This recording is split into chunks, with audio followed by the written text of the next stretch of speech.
வணக்கம். மனிதனுக்கு இந்த உலகத்திலேயே மிக பிடித்த ஒரு வார்த்தை அவனது பெயர். அதற்கு அடுத்த வார்த்தை அவனது ஊரினுடைய பெயர். இந்த பெயர் என்று வரும்போது இவனுடைய பெயரை யாராவது சொல்லி கூப்பிடும்போது அவனுக்குள்ள ஒரு மிகப்பெரிய ஒரு புத்துணர்வு ஏற்படும்.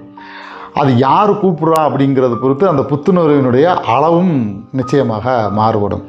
இப்போ ஒரு காதலன் காதலிகளுக்கு இடையில் கூப்பிடும்போது புத்துணர்வோடு ஒரு துள்ளலும் ஏற்படும்.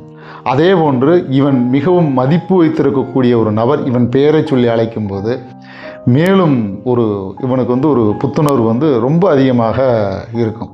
அதே மாதிரி இவனுடைய பெயரை ஒரு எழுத்து வடிவத்தில் பார்க்கும்போது அதை மிகுந்த ஒரு ஆவலோடு அவன் பார்ப்பான். அதே மாதிரி ஒரு கதை புத்தகத்தில் இவனது பெயர் ஒரு கதாநாயகனுக்கோ கதாநாயகிக்கோ இருக்கும்போது அல்லது ஒரு திரைப்படத்தில் இவங்களோட பேர் வரும்போது அதுக்குள்ளே ஒரு சின்ன ஒரு குறுகுறுப்பான ஒரு உணர்வு ஏற்படும். இதையும் தாண்டி தனக்கு பிடித்த நபரினுடைய பெயரை நிதானமாக பல்வேறு கற்பனைகளோடு பல்வேறு சிந்தனைகளோடு பல்வேறு நினைவலைகளோடு அவன் எழுதும்போது அதற்குள்ளே ஒரு மிகப்பெரிய ஒரு குறுகுறுப்பு இருக்கும். அதெல்லாம் சொல்கிறதுக்கான ஒரு வார்த்தைகள் இங்கே கிடையாது. அதே மாதிரி தான் ஊரினுடைய பெயர். அந்த ஊரோட பேர் அந்த ஊருக்குள்ளே இருக்கும்போது அவனுக்கு பெருசாக தெரியாது. ஆனால் அதே இவன் வெளி மாவட்டத்திலேயோ வெளி மாநிலத்திலேயோ வெளிநாடுகள்லேயோ இருக்கும்போது அந்த ஊரை பேரை சொல்லி ஒருத்தர் பேசினா அப்படியே நின்று கேட்டுட்டு போவான். முடிந்தால் அந்த உரையாடலில் அவன் கலந்துக்கிறதுக்கான வாய்ப்பையும் உருவாக்கிக்கிறான்.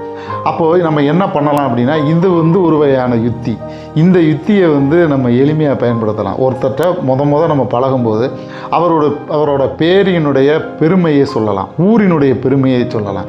அடிக்கடி அவர் உரையாடலில் அவரோட பேரை சொல்லி அழைக்கிறது, அவர் ஊரினுடைய பெருமைகளை அடிக்கடி 1-2 சொல்லிக்கிட்டே இருக்கிறது மூலமாக அந்த உறவு மிகப்பெரிய அளவில் பலப்படும். இப்போ என்ன பண்ணலாம் அப்படின்னா இந்த வீடியோவை யாருக்கு உங்களோட பேர் பிடிக்குமோ இல்லது உங்களுக்கு யாரோட பேர் பிடிக்குமோ அவங்களுக்கு இந்த வீடியோவை ஷேர் பண்ணுங்கள். இந்த வீடியோ கேட்கும்போது உங்களுடைய பெயரை பற்றி யோசிக்கும்போது உங்களுடைய ஊர் பெயரை பற்றி யோசிக்கும்போது உங்களோட உள்ளுணர்வு எப்படி இருந்துச்சு அப்படிங்கிறத கமெண்ட் செக்ஷனில் சொன்னீங்கன்னா இன்னும் சிறப்பாக இருக்கும். நன்றி.